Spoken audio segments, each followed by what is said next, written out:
businesswoman. I had a really clear job to do when I Yeah. took over Bud Light. And it was this brand is in decline. It's been in decline for a really long time. And if we do not attract young drinkers to come and drink this brand, there will be no future for Bud Light. So I had this super clear mandate. It's like we need Mm-hmm. to evolve and elevate this incredibly iconic brand. And what I brought to that was a belief in, okay, what does evolve and elevate mean? It means inclusivity. It means shifting the tone. It means having a campaign that's truly inclusive and feels lighter and brighter and different and appeals to women and to men. Mm-hmm. And representation is at sort of the heart of evolution. You've got to see people who reflect you in the work. And we had this hangover. I mean, Bud Light had been kind of a brand of fratty, kind of out of touch humor. And it was really important that we had another approach. What's going on, everybody? Wired here. I hope you all guys are having an excellent, wonderful day. What I just showed was a clip I played before from the VP of marketing from Bud Light, pretty much giving their reasonings for endorsing trans activist Dylan Mulvaney and putting them as a figurehead of Bud Light.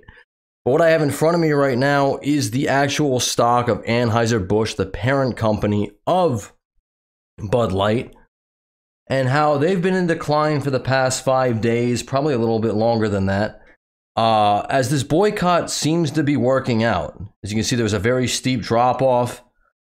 The stock is down 5.29%, which is pretty huge, which means that this boycott of Bud Light is working out completely.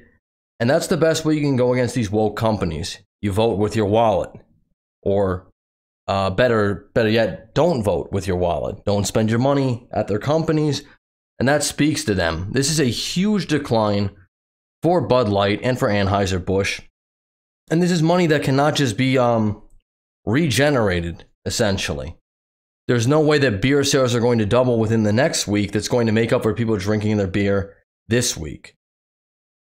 So this is a win. It's got to keep going. If this could trend for months, if people could keep doing this boycott for months, but for what it seems like from a lot of, I wouldn't even say conservatives, just middle of the road people, they don't like the direction that this is going. And that brings me into this article I got right here about trans activist Dylan Mulvaney. They don't understand me. It says, trans activist Dylan Mulvaney hits back at critics of Bud Light campaign as beer giant's parent company Anheuser Busch suffers $3 billion loss, which actually, if you go back here, you check from the chart, it's actually down a bit more than that. It's probably more about $5 billion at the moment, which is huge for the boycott starting, I think, well, for the advertisements coming out, I think, April 1st, because everyone made that joke about April Fool's Day. So this is huge. This is really big, hey, vote with your wallets. That's the only way these companies are going to learn. We're going to get in the article here. Trans activist Dylan Mulvaney has hit back at critics of her Bud Light campaign, insisting they don't understand her and have made her a target because she is newly trans. Which, also, if you want to think about the ridiculousness of this person is worth tens of millions, if not hundreds of millions of dollars for basically doing woman face, I would say.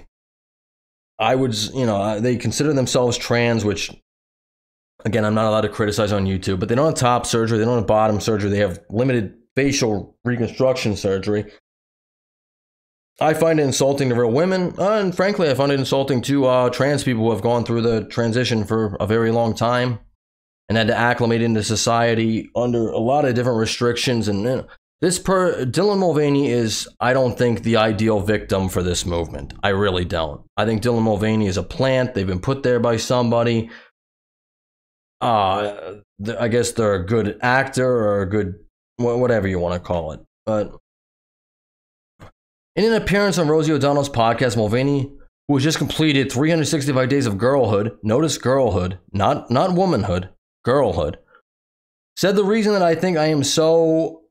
I'm an easy target is because I'm so new to this. Yeah, again, cry victim when you've made $10 million in about a year parroting women. For any women watching this video right now, quick question.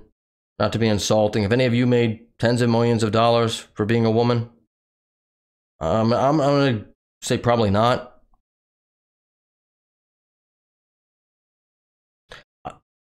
I think going after trans women, quote, I think going after a trans woman that's been doing this for like 20 years is a lot more difficult. I think maybe they think that there's some sort of chance with me, but what is their goal? These people, they don't understand me and anything that I do or say then, because somehow it gets taken out of context and is used against me. And it's so sad because everything I tried to put out is positive. It's trying to connect with others and maybe don't understand me. It's to make people laugh or to make a kid feel seen, unquote. I don't think that's even the problem. I think people do see you. I think they don't like you. I don't think trans people are too receptive to you. I definitely know most men are put off by you, and I can guarantee most women are really upset with you. Because you're not really, you're not respecting real women. You're parroting them. While Mulvaney has shrugged off the criticism, the sting appears to be more lasting for Anheuser Busch, Bud Light's parent company, that has lost $3 billion in market cap value in recent days, which actually it's more around $5 billion right now. This is, like I said, I got the updated thing over here. It's actually lost more. Yeah.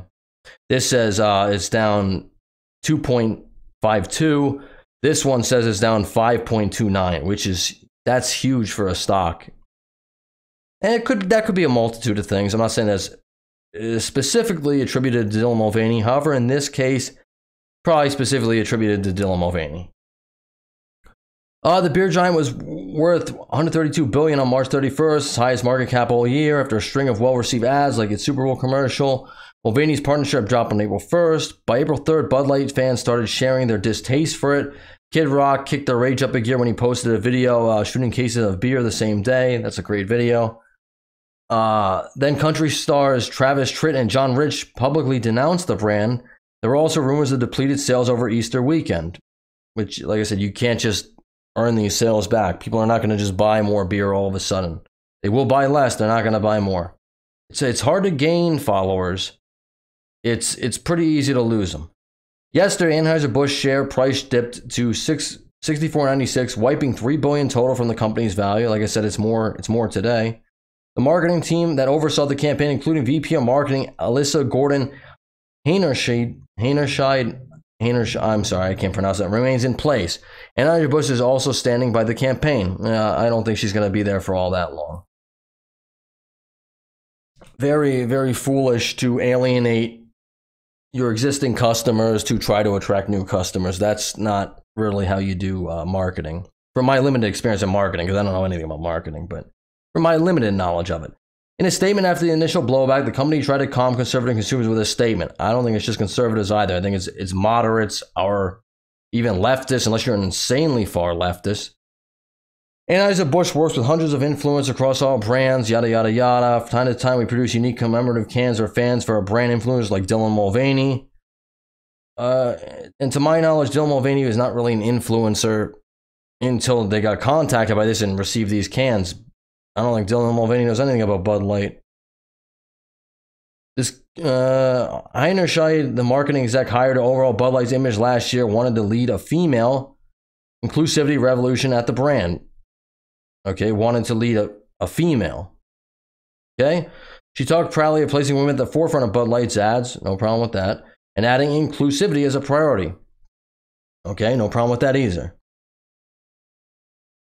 I think the problem here is pretty much you go woke, you go broke, and these guys are suffering that. Yada, yada, yada, took over Bud Light, and just more quotes from the VP, which I don't really care to read. I think this is a gross a gross underestimation of the consumer clientele. I don't think you really realize how polarizing a figure Dylan Mulvaney is, I think even within the trans community. And I think there's got to be a time we put our foot down and stop mocking, real women. And I don't even know if I'm allowed to say that on YouTube without getting demonetized, but I'm going to try. That's really all I got on this one. Keep voting with your wallets. Keep boycotting Anheuser Busch. And I'll catch you on the next one. Leave a like, subscribe, and I'll see you when I see you. Later.